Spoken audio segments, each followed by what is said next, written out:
Good afternoon to everyone, and welcome to Caffe della Scienza. This event is organized by the Consulate General of Italy in Houston. I'm Antonella Cicchitti, the Scientific Attaché, and I would like to thank our Consulate Generale and my colleagues for their support. This afternoon, we are honored to have Professor Fernanda Laezza as a speaker. She is Graduate Program Director and professor at the Department of Pharmacology and Toxicology of the University of Texas Medical Branch. She is the chair of the Gulf Coast Consortial Mental Health Research Consortium at the Texas Medical Center and the founder and CEO of IonTX, a spin-off company. She is also a member of the American College of Neuropsychopharmacology. Professor Laezz's presentation will be on a very topical issue, navigating the neurotherapeutic space, a drug discovery journey from academia to small business. At the end of her presentation, you will be free to make comments or questions.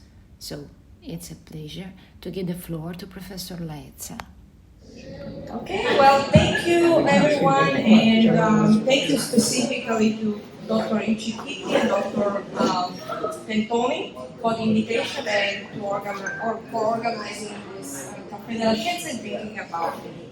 And today, tell you a little bit about my early career, my personal life, how I got here from Italy. I'm also gonna obviously talk about my research interests, and then I have one slide of final remarks, which hopefully will be a good starting point for questions and answers. So I'm originally from Torino. Unfortunately, the background is so light, so you can't see the map of Italy here, but I'm sure you know where Torino is, right? And so Torino is a beautiful city at the bottom of the Alps, but I find it a very controversial city. It had a lot of, in my opinion, a lot of tension, social tension, also social inequalities that I think back in the 70s and in the 80s was responsible for some of the cultural decline. That's my personal view of Torino. Nevertheless, Torino has a very rich history in medicine and science. And I know there are some physicists here, and probably now recognize Amedeo Avogadro, after whom the number of Avogadro was named. And so he was born, raised in Torino, and he made his main discoveries on the properties of gas in Torino. Okay? Another interesting fact about Torino and its rich history is that it is one of the first cities in Italy that actually dedicated a building to the Academy of Science, or Accademia delle Scienze. Here with this beautiful, unfortunately again the light really prevents to appreciate the photograph, but this is a beautiful 1700 building. This is a view of one of the main rooms there. So the building is actually, the Accademia delle Scienze is now in the same building of the famous Museo Egizio, which is the third in the world for the collection of archaeological pieces. So, but how do I fit there? Okay, so I want to tell you a little bit about my history, and I feel that the starting point of my career it was really my high school. So I went to Liceo Classico Massimo d'Azeglio. Some of you might know. I know there is at least one person in the audience from Torino, and that was a tremendously formative experience for me. And it was through that training that I was exposed to ancient Greek philosophers and also, obviously, Western philosophers. And that even at a young age, like as an adolescent, I started to be interested in the mind, in the human brain. And then after a lot of pondering, I have thought that taking a deep dive in the medical aspect of the brain would be a good approach to kind of understanding how the brain works, right? And I did that by starting medical school in Torino, and this is one of the buildings in the medical school. So there were many important experiences that I had in medical school there in Korea, but one of them, and by far the most important and I think relevant for my career, was actually being an intern in the Department of Physiology, actually it's called Istituto di Fisiologia Umana, which here is depicted in this nice historical photograph in front of the Valentino Park and the Pole River. And so why is this important? Well, this building actually is also extremely rich in history.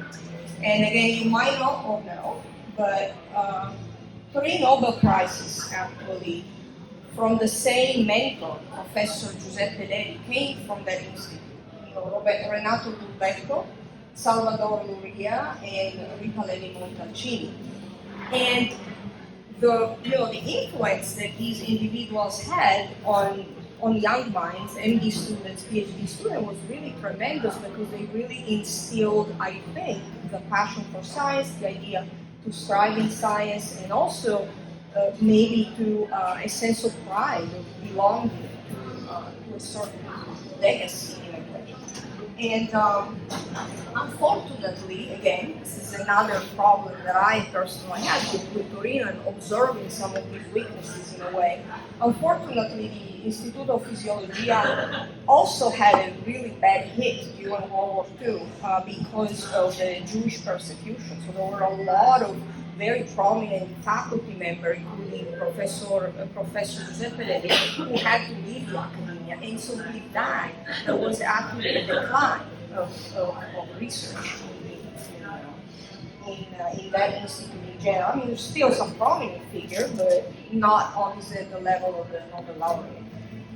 So there really wasn't much to do, in my opinion, or at least that's what I thought, in Torino in the late 90s. And what really was happening around that time was, in the US, was a revolution. I think it was an epochal revolution of the brain. That was an initiative that President George Bush, with the National Institute of Health, and particularly NIMH, the National Institute of Mental Health, initiated. And the goal of the Decade of the Brain was to basically establish, essentially, the neurosciences as a discipline separate from, and very distinct from general biology and medicine. And so I thought that's definitely a great impact, not only in the US, but also in the world. Additionally, this initiative was led to even greater initiatives that are ongoing now. Decade of the Mind, the Brain Initiative, which is an NIH-funded initiative for, again, studying the brain, but also, private foundations such as the Allen Brain Institute. And so I thought that those were good reasons, or at least this one was a good reason to move to the US, and that was one of my dreams, actually, even from early times in medical school. So how did I get here? Or not necessarily, so how did I get to the US? It wasn't an easy ride for me. And so this is a little bit of a path and a timeline. So after finishing medical school, I kind of wander around a little bit, volunteering in labs, either biology labs or neuroscience labs, trying to learn patch clamp technique, which was something that I was always fascinated by, but I didn't have an opportunity to practice a lot, even in the Institute of Physiology. And so and that took a couple of years, and then I ended up finding an opportunity that was a fellowship from the Italian government to study abroad for 1 year. And additionally, I was very lucky because my husband at the time, we still now, we were already married at the time, shared the same passion and idea or dreams to come to the US. So we basically decided with the fellowship that I had, he also had another fellowship for his own studies. So really decided to come here. I never wanted to come back. That was my intention. And that's so part of what happened. So here are my, kind of milestones of my career. So I landed at Emory University in Atlanta, where I did a PhD in neuroscience in the Department of Pharmacology. Right after that, I have been trained as a postdoctoral trainee at Washington University in St. Louis. And then I took my position as tenured track assistant professor at University of Texas Medical Branch, which is where I'm now. And then I moved to ranks in the position of professor up to now.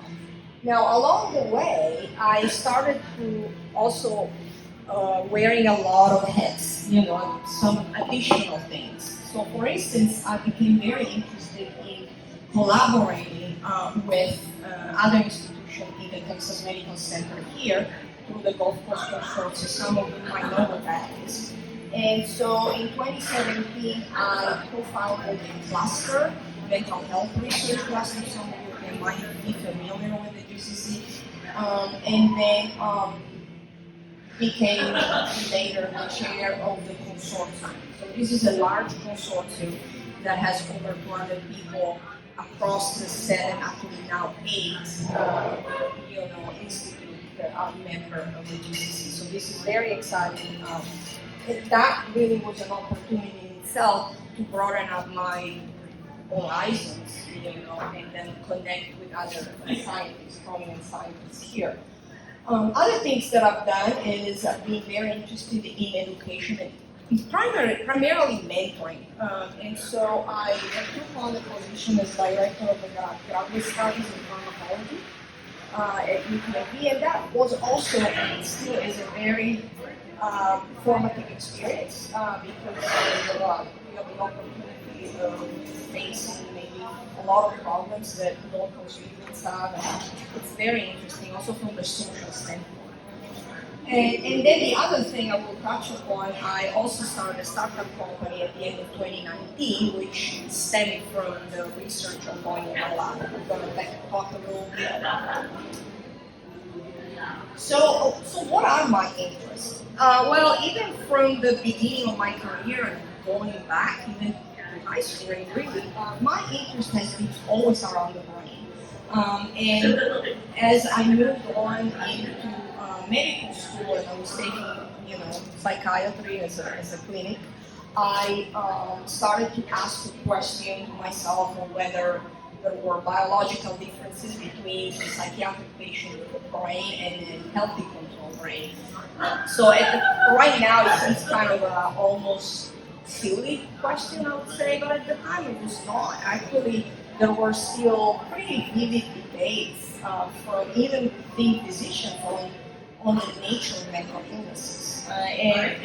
Only in the last decade, I think that biological psychiatry had completely changed, primarily because of the availability of technologies that allow to really parse out the brain function, both in vitro and rodent models as well as in humans. And so really allowing to or enabling to understand potentially the biological basis of mental illness. So that has been always something critical for my research. So, but what about? Okay, so the brain, biological psychiatry, biological nature of mental illnesses. But what specifically? Well, what I've been always fascinated by is that the human brain has billions of cells, neurons, also astrocytes and glia, but estimated over trillions of connections, synaptic connections among these neurons. And what is fascinating from my perspective is that despite this complexity, all neurons share one common problem, which is the ability to process, to ability to receive, process, and produce electrical signal. So in forms of synaptic inputs and axonal output. So that was really something that I thought was unique. So I became very interested in understanding, the neuron at its molecular and cellular level. I was fascinated by the role of the hippocampus. I'm sure many of you know what it is. Even people not in the field might know the hippocampus because of its involvement in Alzheimer's disease and other neurodegenerative disorders. And so this is a beautiful anatomical drawing of Ramon Hicayal from 1911. And so what the role of the hippocampus is really, in general terms, is to allow this. Now, if you look at the molecular level, which was, my interest, part of these memories are actually formed at the molecular level, and they are formed through the activity of proteins, synaptic proteins, membrane proteins, which are called glutamate receptors.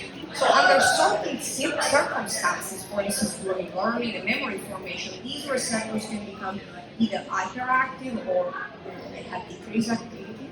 And when that happens, there are cascades, a complex cascade of signaling in the cell, the neuron, that are able to essentially decode memories.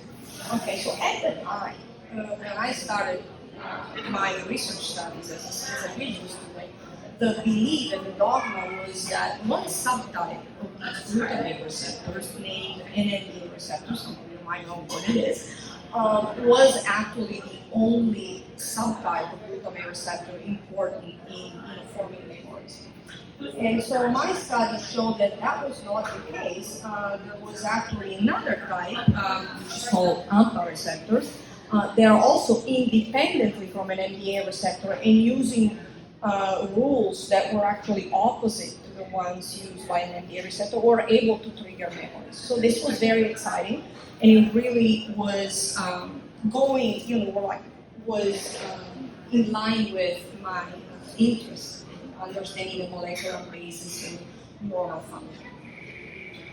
So in the brain, there are different types of receptors. In fact, these glutamate receptors are ligand-gated. So what it means is that in order for them to function properly, they bind a molecule, a chemical molecule or neurotransmitter, and they are able to function in response to binding in a graded way.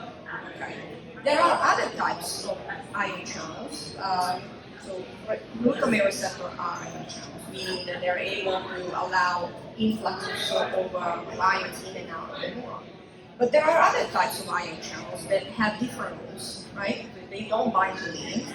They are much faster, and what they do, they respond to voltages. So just a little step back, maybe. So our neurons have a membrane potential. I know there are some physicists here. So they have an excess of positive charges inside their body. Okay, this is the body. These are processes, magnetic processes, this is axon. And all of these processes are basically shielded with lipid bilayers, so they're kind of a microenvironment. So there are ion channels that are in the plasma membrane that are, or the lipid bilayer, they're essentially passages for ions to go in and out. So, but why that is important? Well, it's important because I told you 3 slides ago that neurons are able to produce and integrate synaptic electrical signals. So the way these electrical signals are generated in neurons is through the passage of ions in and out of these channels, these paths, right? So there is a particular type of ion channel that I've been interested in. It's the voltage-gated sodium channels. Okay, so those are the ones that are responsible for axonal output primarily. They're very fast. They are able to let these sodium ion in and out. Okay, and what they do, they are able to, like ligand-gated, they're able to respond to these depolarizing effects, styles. of the nerve. Building on that work on voltage gain sodium channel that I had done as a postdoc, I became interested in a different brain region, still sodium channel, but a region which is called, it's a multi-region, but it's the mesocortical circuitry. And that is an important area that controls reward, control motivation, control the drug abuse, for instance. There are abundantly stressed voltage gain sodium channel, very specific in these areas. And I've been very interested in understanding their biology, understanding how they are regulated by intracellular signaling, how they interact with other proteins, and how their function is regulated overall, and maybe what type of implication this regulation has for neuropsychiatric disorder. Now, another important thing that I'm fascinated by is the opportunity of using this potential complex of proteins, large scaffold complex for drug discovery purposes. So the question that I asked myself when I started the lab is there a way we could leverage this interaction of these multimolecular complexes for making new drugs, new therapeutics, essentially? And this is the type of question that my lab is trying to address. So how did we do that? How did we do that? Well, this is an ongoing process. It takes a while. What we have done is focusing on a particular target, but then building a pipeline for drug discovery purposes. Going from the medicinal chemistry standpoint, just making new drugs in collaboration with chemists, understanding the structure of the target, and then building various modules in which these new drugs and new target can be tested in rodent models or in human samples to hopefully develop new therapeutics. And overall, we're interested in the pressure and motivation, addiction, also part of the cognitive function. And in some diseases, there are multiple neuropsychiatric disorder. There are multiple components from what is looking for. So, building what I call a drug discovery pipeline in academia is not trivial. It's not trivial because typically this is not what academicians do. So normally, drug discovery is done in big pharmas, not in smaller pharmas.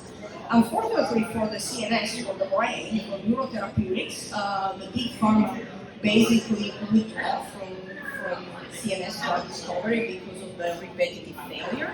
So they left the academician to do the job. They say, okay, well, if you want to do something, you do it. Okay.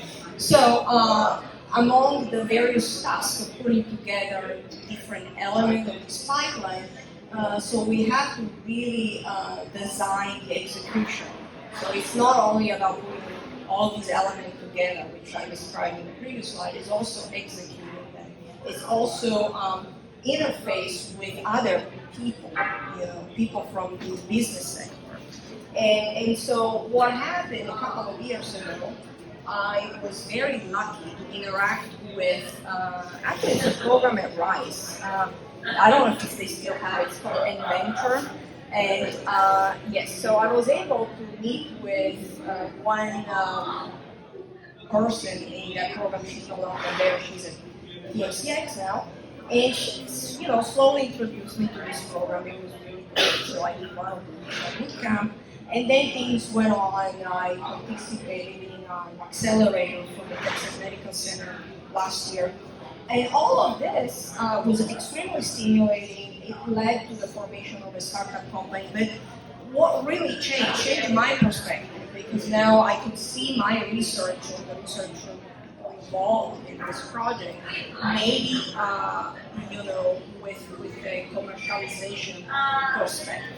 So and this is still ongoing. It is very exciting perspective.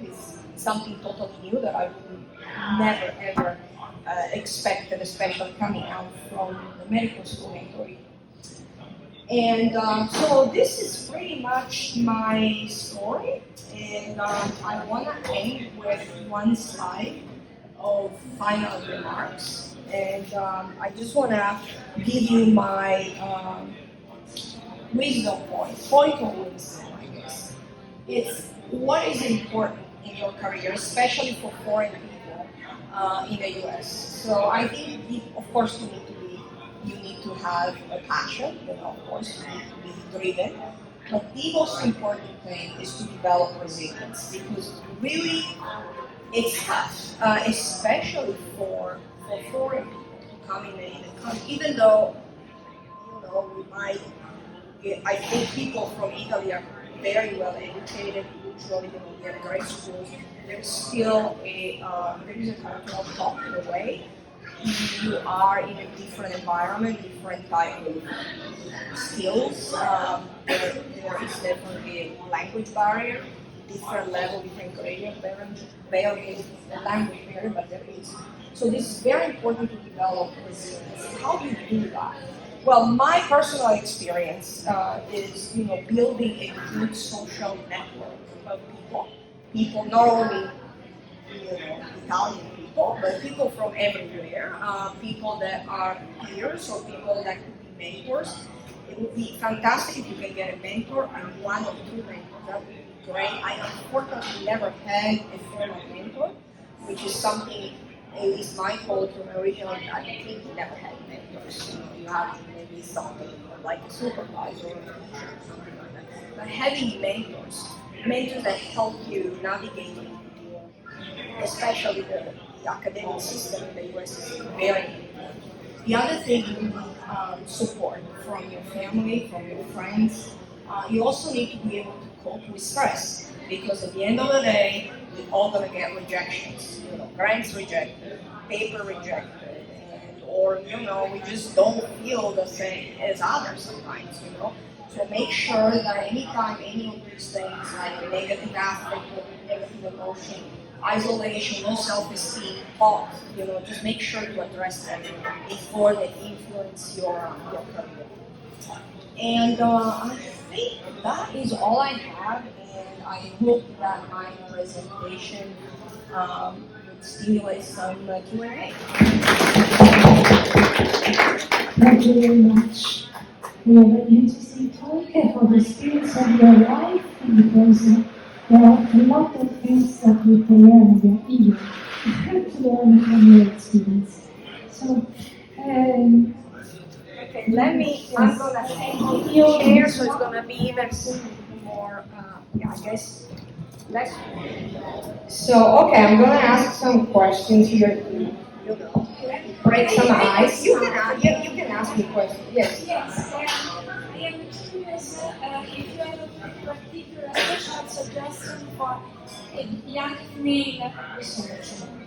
Younger female? Female researcher. Okay, that is another can of worms. Okay, I didn't want to touch upon that.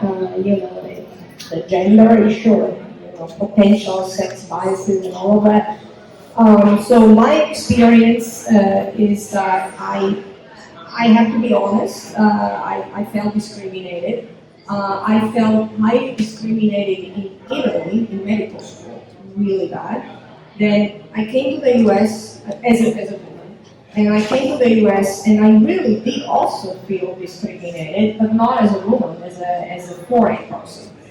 Then when I became a faculty, then things turn around. So when you get faculty position, then it's your gender that dominates. And so you just have to be aware. I think it's very important for female to have a partner that supports you, because otherwise it's a problem. And not only that, also family. It's tough when you want to have children. So we do have one child. Actually, she's 23 right now, and unfortunately, she always reminds me how better a mother I was because I wasn't there.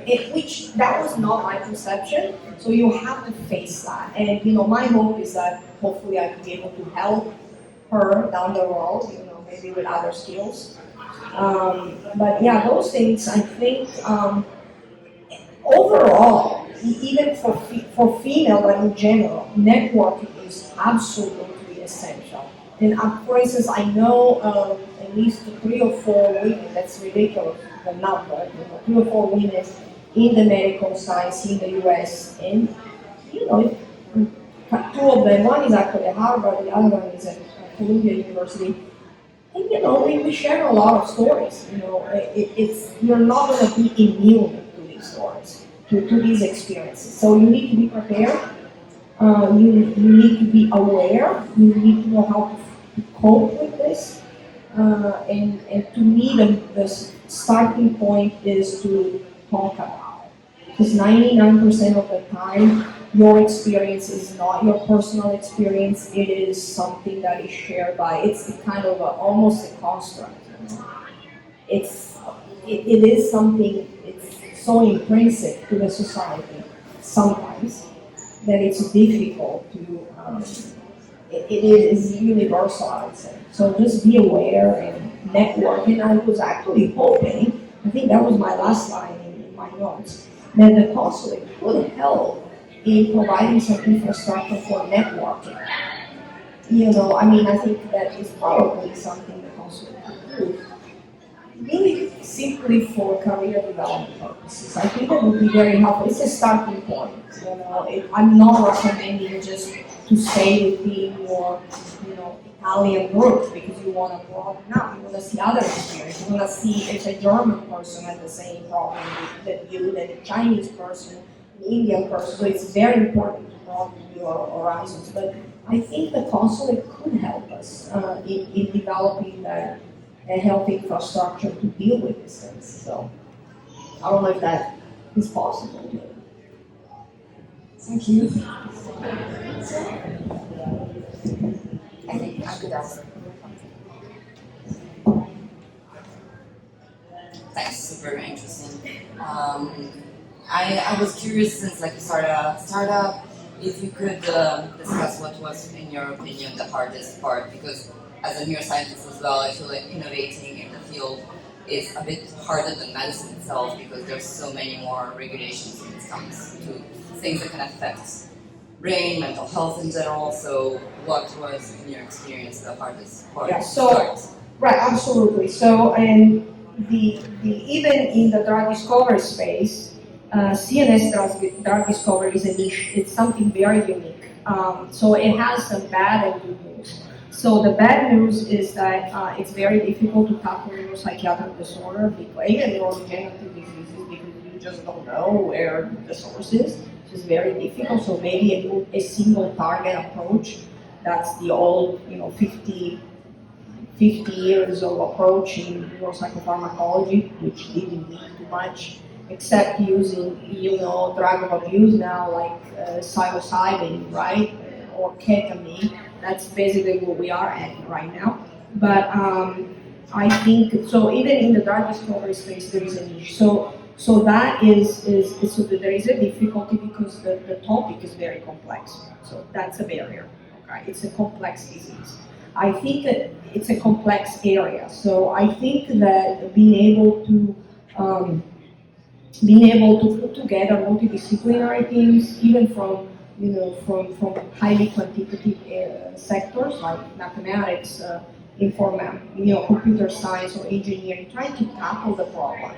And also for academicians to do drug discovery, it's important to have some type of team management. So it's like execution is important, something that we really don't pay too much attention in our background. So that's one thing, a barrier, definitely. The second, the positive thing that I don't know how many people know, because I actually discovered it from someone at the NIH about a year ago, the regulations for having a medication approved for neuropsychiatric disorder are in a way less stringent because NIMH is not in the FDA are no longer recognizing rodent models as which makes sense, as model of diseases, right? And so basically you don't have to provide preclinical in vivo models on rodents for, let's say, schizophrenia. So it's only some type of, you have to provide obviously all of these toxicology studies, things like that. So in that way, the path it's a little bit better in terms of length. And other things that are difficult, there are a lot of, there's a big social stigma for both neuropsychiatric disorder and substance abuse disorder, which is even worse in terms of stigma. So that is a barrier in terms of investors. And other things, my personal barrier actually is that I'm still in the process of forming a strong team. So I have teams on the paper, but right now maybe something is happening in the past month or so.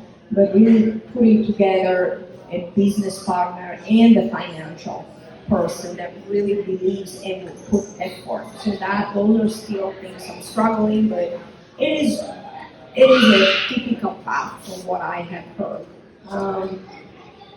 There are essentially no women at all in this business. So while there is a percentage of women in academia, in business, well, you might see them, but they're like in different roles. So for leadership or women, you don't see them. So that's another. You can take it. I guess you can be just a different one. It's like 1 out of 100. Okay, whatever. Let her talk. See what she has to say.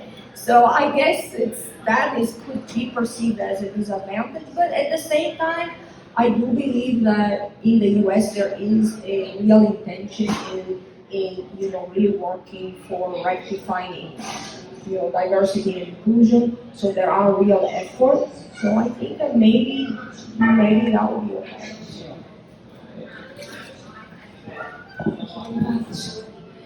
Do you have any questions and comments? How do you make up the academic side and the entrepreneurial side? And second, do you have any help from UTMB? From Okay. the start? Okay, so let's start from the second one. So we do have a program which is called Technology Commercialization Program, which basically, and I had 2 grants from them. So that usually the purpose is to help commercialization of products. Doesn't necessarily mean that you have to create a startup company. In fact, other exit strategies of commercialization of products that could be commercialized is to licensing. But there is support. I have to say, I'm always very critical about the place where I work, but I have to say that the Office of Technology Transfer at UTMB is really good. They work with you. They're very amenable for negotiation. So in that sense, it's a good support. The bad part is that the incubator space is very, very limited, and unfortunately UTMB did not pay for TMC3 to have a space in it, which is really, I don't know, it's a mistake, but maybe we'll find a way to TMC3 in other forms. And then you had another question. Oh, how do you handle? I don't know. I don't handle. I work all the time. My husband looks at me. Yeah, I work all the time, pretty much.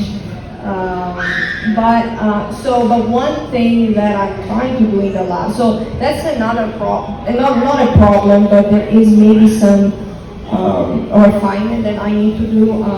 So we have a production of molecules. Some of you are totally new that are not published at all.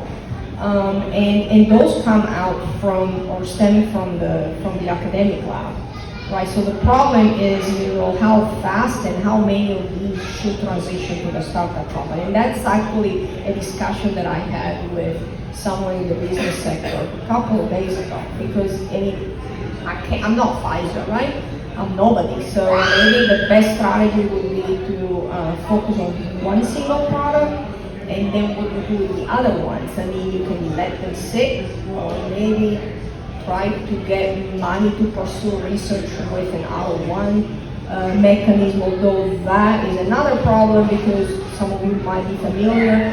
Every single grant that goes for drug discovery, CNS, goes to one single study section at the NIH, and so there is a problem, right? Because if you have more than one product, and the study section is heavily focused on Alzheimer's disease, so it's very tough. It's a very competitive space, but I don't know. I think I managed. I actually it was really an advantage for me that the accelerator program occurred during COVID because it was essentially virtual. It was many hours a week for a couple of months, and then other, some hours plus homework for the rest of the 9 months. But if I had to drive here at Rice or at PMCX every day, that would have been disruptive for me.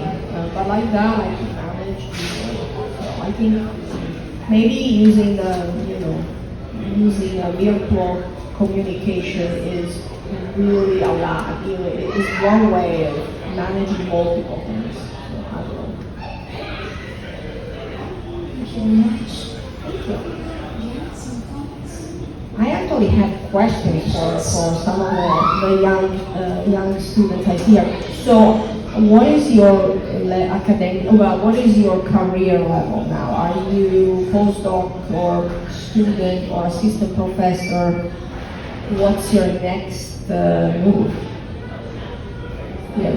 Maybe I start with you just because you're the last one to ask a question. I mean, just a curiosity, Yeah, so I spent the last 5 years at Rice here as a PhD student. I graduated this month. Okay, well, congratulations. And so next week I'm moving on to my next job. I'm going to move to industry actually. I'm going to be a scientist in a medium-sized startup here. Oh, great.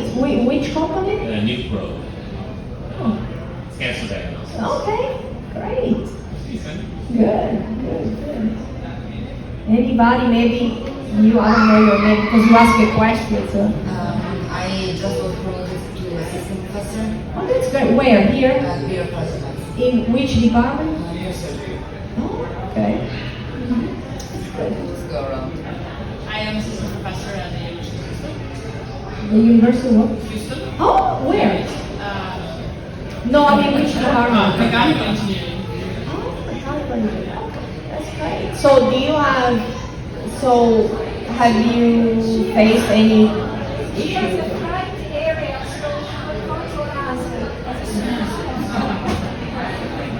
Good. So have you faced any issues or anything, or everything has been smooth? Over my career, I'm not. The question is when things went right and went well, not when they went wrong. There's one obstacle after the other. Okay, so how can you leverage when they go well? That's a good point. It's the resilience, right? I think it's common for many others. That's good. That's good. All right. Well, I mean, it's you don't have to talk. I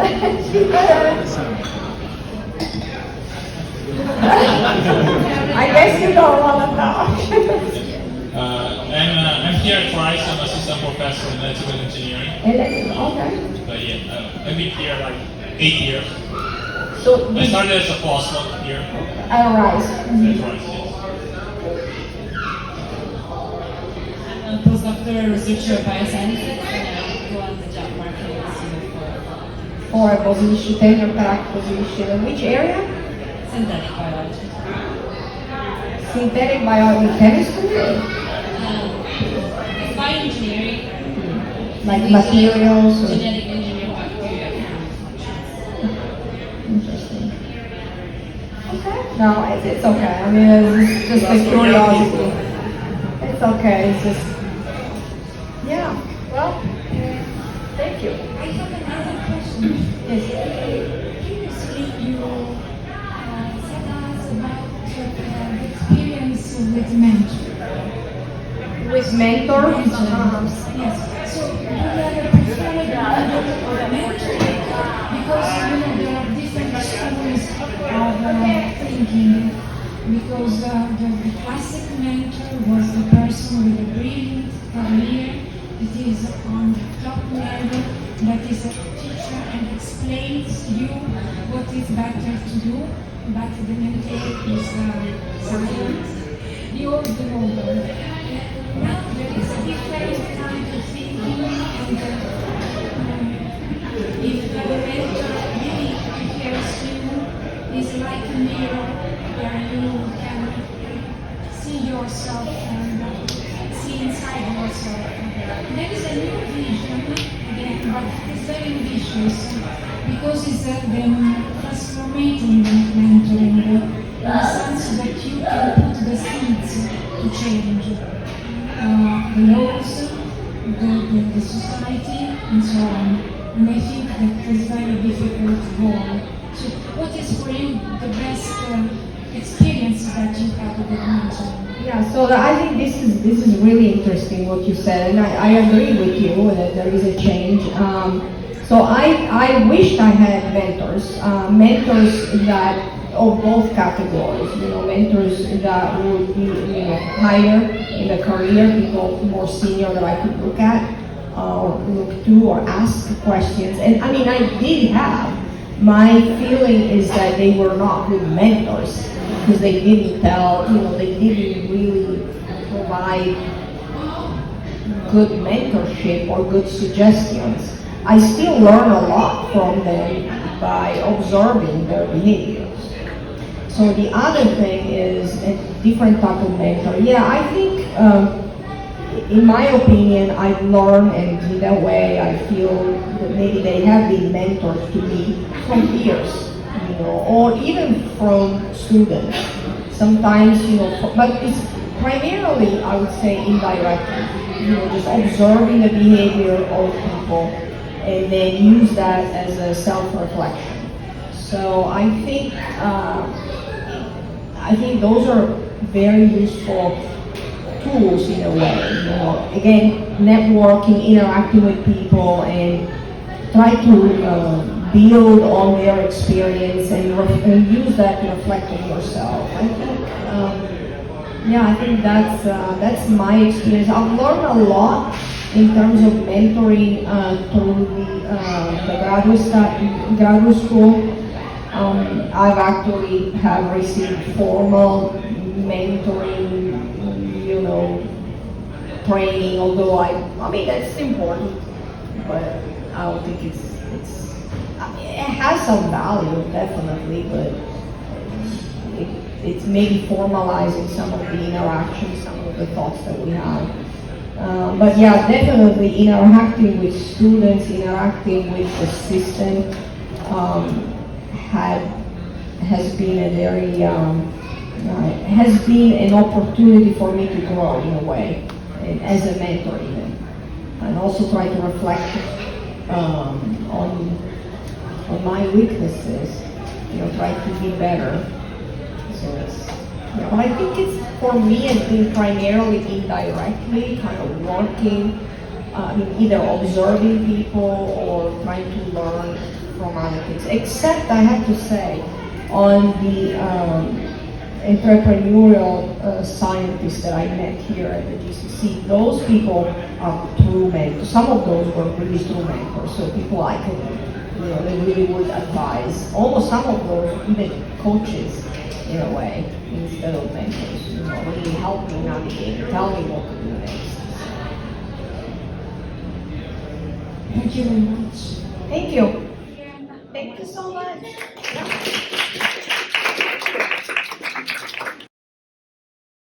Thanks again to the speaker, and thanks to everyone for your participation. If you want, please write to houston.science@esteri.it and stay tuned on Science. Arrivederci a presto. See you soon. Thank you, Della. Thank you. Thank you, everyone. you.